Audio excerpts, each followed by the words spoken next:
চোখ রাখবো পরবর্তী খবরে। নিটের পরে এবার নেট, ডাক্তারি প্রবেশিকা পরীক্ষার পরে এবার বিতর্কে ন্যাশনাল এলিজিবিলিটি টেস্ট।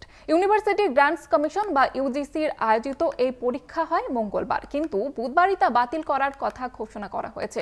প্রশ্ন ফাঁস সংক্রান্ত অভিযোগের কারণে এবছরের জুনের নেট পরীক্ষা বাতিল করা হয়েছে বলে জানা গিয়েছে। তদন্তের ভার সিবিআইকে দেওয়ার সিদ্ধান্ত নিয়েছে শিক্ষা মন্ত্রক।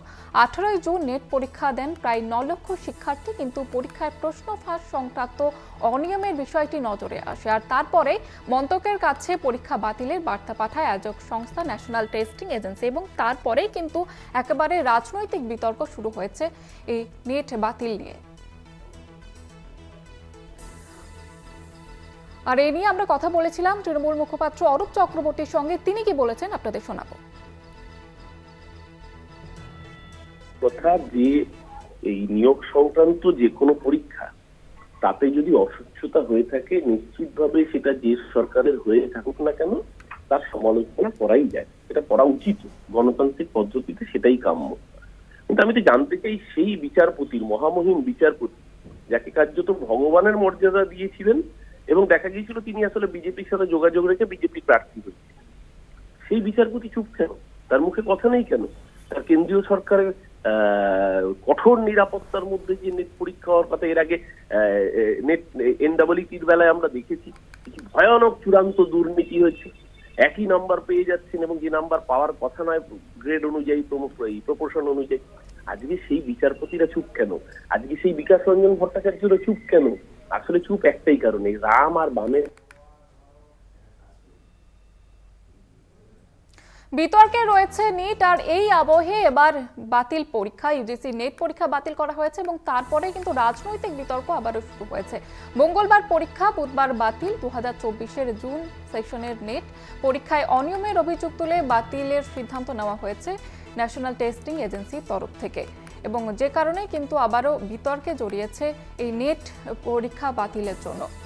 বিতর্কে নিট বাতিল, নেট নেপথ্যে এবার কি তত্ত্ব তুলছেন বিরোধীরা সেদিকে কিন্তু নজর রয়েছে। নিটের পর এবারে নেট, ডাক্তারি প্রবেশিকা পরীক্ষার পরে এবার বিতর্কে national eligibility test. University grants commission বা ইউজিসি আয়োজিত এই পরীক্ষা হয় মঙ্গলবার, কিন্তু বুধবার তা বাতিল করার ঘোষণা করা হয়েছে এবং প্রশ্ন ফাঁস সংক্রান্ত অভিযোগের কারণে এবছর জুনের নেট পরীক্ষা বাতিল করা হয়েছে বলে জানা গিয়েছে। সিপিএম সাংসদ বিকাশ রঞ্জন ভট্টাচার্য আমাদের সঙ্গে এই মুহূর্তে রয়েছেন। বিকাশ বাবু, এই যে নেট বাতিল, এ নিয়ে কি প্রতিক্রিয়া আপনার? দেখুন, যে দেশের প্রধানমন্ত্রী বা মুখ্যমন্ত্রীরা দুর্নীতির সঙ্গে যুক্ত থাকেন, সেই দেশে নিচের তলার যে কোনো আধিকারিকরা তারা মনে করেন দুর্নীতি করাটাই বোধহয় শ্রেষ্ঠ পথ এবং তারা দুর্নীতির পথ ধরেন। তাই দেখবেন যে পশ্চিমবঙ্গ সহ বিভিন্ন রাজ্যে এবং কেন্দ্রীয় স্তরে এই শিক্ষা ব্যবস্থাকে ভেঙে ফেলার জন্য দুর্নীতিকেই প্রশ্রয় দেওয়া হয়েছে এবং আশ্রয় নেওয়া হয়েছে। সুতরাং সামাজিকভাবে প্রত্যেক মানুষের দায়িত্ব হচ্ছে রাজনৈতিক স্তরে দুর্নীতিগ্রস্ত লোকেদের বিতাড়িত করা, সেটা না হলে এগুলো কিন্তু কখনোই সংশোধিত হবে না। বেশ, অনেক ধন্যবাদ জানাবো আপনাকে। সিপিএম সাংসদ বিকাশ রঞ্জন ভট্টাচার্য আমাদের সঙ্গে এই মুহূর্তে ছিলেন। তিনিও কিন্তু এই পুরো বিষয়টিকে কটাক্ষ করলেন। বিতর্কে রয়েছে নিট, তারই এই আবহে আবার নেট পরীক্ষা বাতিল, আর যে কারণে কিন্তু বিরোধীরা সরব হয়েছে।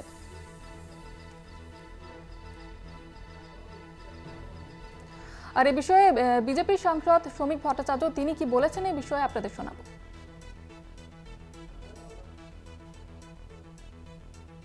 শিক্ষা মন্ত্রক নির্দেশ দিচ্ছে সুপ্রিম কোর্টের আদেশ, সুপ্রিম কোর্টের অবজারভেশনকে মেনে নিয়ে শিক্ষা মন্ত্রক স্বতঃপ্রণোদিতভাবে সিবিআই এর তদন্ত চাইছে, কারণ কেন্দ্রীয় সরকার দুর্নীতির বিরুদ্ধে জিরো টলারেন্সের অবস্থান নিয়েছে। এটা ভারত সরকারের অবস্থান। আর পশ্চিমবঙ্গ সরকার যখন শিক্ষার দুর্নীতি সিবিআই তদন্তের দাবি করা হয়, তখন তারা সিবিআই তদন্ত বন্ধ করবার জন্য আপনার ট্যাক্সের টাকা খরচা করে তারা সুপ্রিম কোর্টে গিয়ে মামলা লড়ে যাতে দুর্নীতি চুরির তদন্ত না হয়। এই দুটো দৃষ্টিভঙ্গির তফাৎ আছে।